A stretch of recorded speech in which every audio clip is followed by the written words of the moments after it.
បាទជម្រាបសួរពុកម៉ែបងប្អូនណា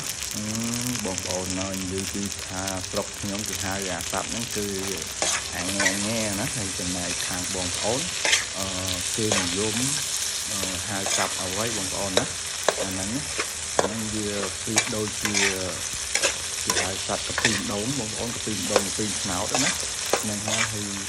ដេកគ្នាទេបងប្អូនណាបាទហ្នឹងហើយនិយាយថាអាកគូតវាបងប្អូនមកនិយាយថាជាតិនោះជាតិបងប្អូនណាកមូនកគូតវាបងប្អូនហើយពុកម៉ែបងប្អូនណាធ្លាប់បានហូបបានហើយខាងបងប្អូនគេហៅឈ្មោះអីណាជួយប្រាប់គ្នាផងបងប្អូនណា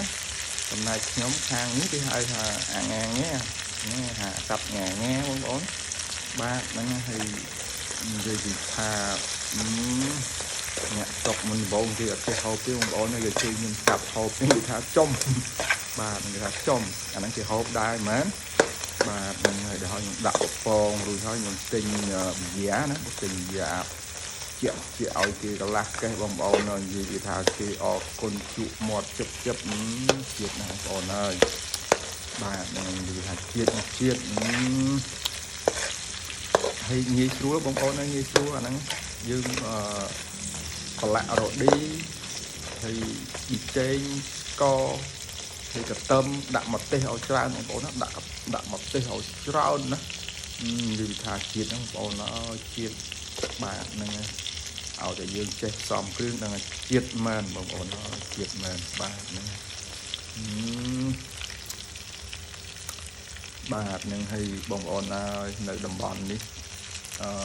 គឺខែវាមានច្រើនបងប្អូនគឺខែយើងរំហើយណាខែជាខែកោតជាណាគឺត្រូវរំហើយណានឹងសបោមែនបងប្អូនណាសបោណាបាទហើយពេលយប់ចឹងខ្ញុំដើរឆ្លោះកឡនតនចាប់កឡនតនបងប្អូននិយាយថា